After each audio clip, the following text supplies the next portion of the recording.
Bonjour à tous, je suis Cindy, la rédactrice web SEO de Speedycom. Je souhaite dans cette vidéo vous montrer l'intérêt de travailler vos contenus sur chaque page importante de votre site.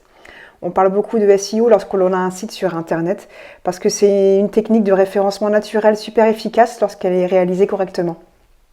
J'ai écrit plusieurs articles sur le sujet et DGO a carrément créé une formation pour optimiser un site Shopify.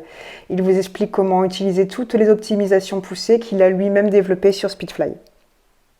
Alors pourquoi optimiser ces contenus? En fait, le travail de SEO ne convient pas à toutes les boutiques, car c'est un travail avec des résultats sur le long terme. Il faut donc croire en la pérennité de son site. Le SEO n'est donc pas pour ceux qui font du one-shot avec leur boutique. C'est pourquoi je m'adresse principalement aux e-commerçants qui comptent rester sur le marché plusieurs années. En fait, les résultats en SEO sont plus longs à venir que ceux des publicités Google ou sur les réseaux sociaux.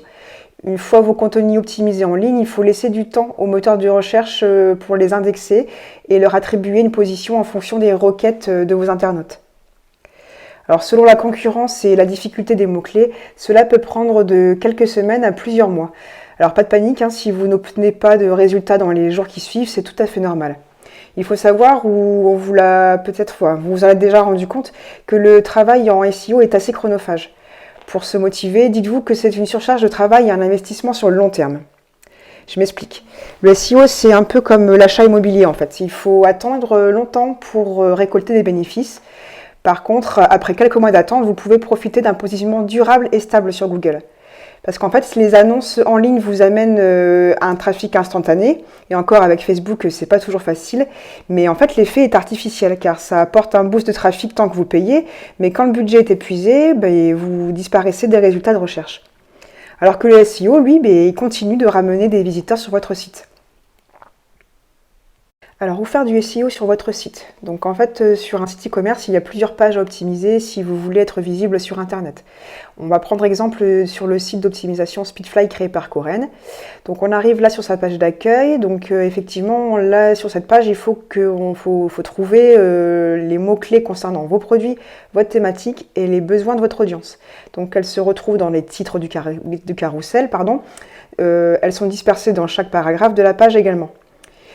Ensuite, on a les pages de collection. Alors celles-ci, je les aime bien, elles sont assez stratégiques pour moi, car elles me permettent d'optimiser le référencement d'un groupe de produits afin d'éviter de travailler le contenu de chaque page produit si vous avez beaucoup de références.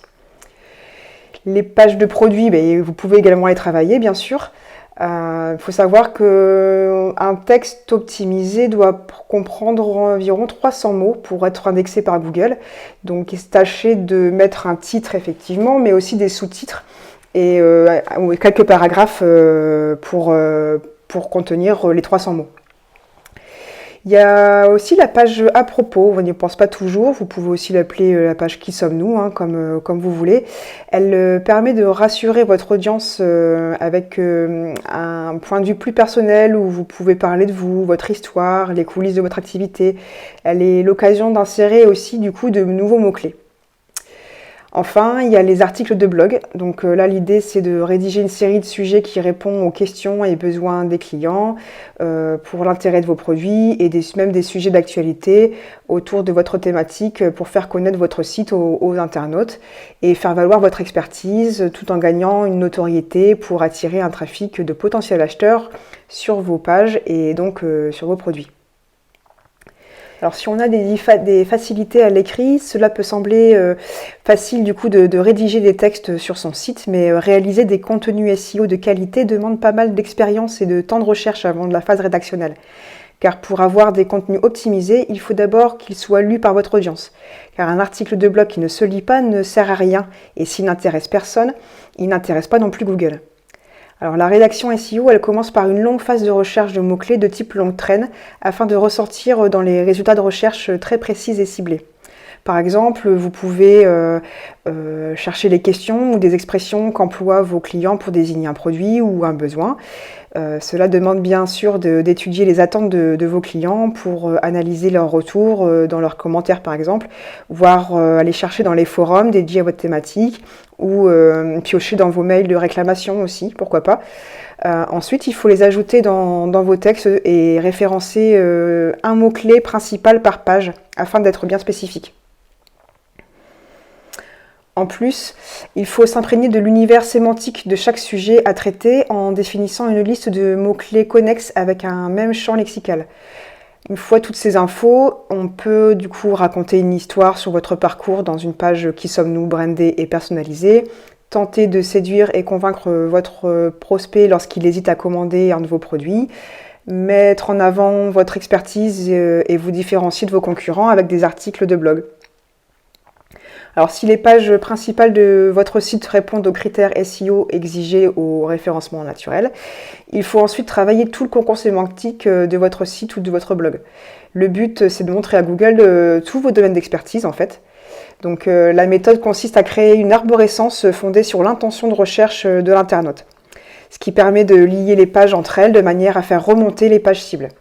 Alors stratégiquement, il faut lister toutes les sous-thématiques en rapport avec votre niche de produits et dans chacune, écrire des besoins et solutions liés dans des sous-articles, etc., etc. Donc en fait, plus vous creusez dans une idée, plus vous élargissez votre domaine de compétences pour Google. Alors une fois tout ça mis en place, comme promis, après quelques mois, on observe des ventes se faire toutes seules. Alors, il n'est pas facile d'analyser d'où viennent les conversions sur l'analytics de Shopify, mais si vous accordez votre Google Search Console sur votre boutique, vous allez pouvoir remonter les origines d'acquisition de trafic. Donc, on va retrouver les ventes faites par Facebook, avec les coûts d'acquisition et les conversions issues des campagnes de mailing et les ventes qui se font par des recherches directes ou grâce au SEO. Alors une fois l'interface de la Search Console reliée à votre boutique, vous pouvez trouver les requêtes tapées en allant sur le menu, l'acquisition, tout le trafic, canaux et cliquer sur la source Organic Search. Et pour analyser le trafic de vos pages, vous allez dans Comportement, Contenu de site et Page de destination. Alors ces résultats sont à contrôler régulièrement pour tenter d'optimiser le potentiel d'acquisition de chaque page. Alors bien sûr, la force du SEO, vous allez comprendre, c'est qu'il se trouve partout dans le web. C'est avant tout une stratégie marketing basée sur une liste de mots-clés subtilement placés dans les balises HTML. L'idéal est de construire son SEO en même temps que le design de votre site pour le retrouver dans chaque contenu de votre communication. Alors nous voici à la fin de cette présentation. J'espère avoir réussi à vous sensibiliser sur l'importance des contenus travaillés en SEO dans votre boutique. Si vous souhaitez déléguer ce canal d'acquisition, je me tiens à votre disposition sur la page service rédaction web SEO de Speedycom. Je vous mets le lien dans la description avec mon adresse mail pour toute question sur le sujet. À bientôt!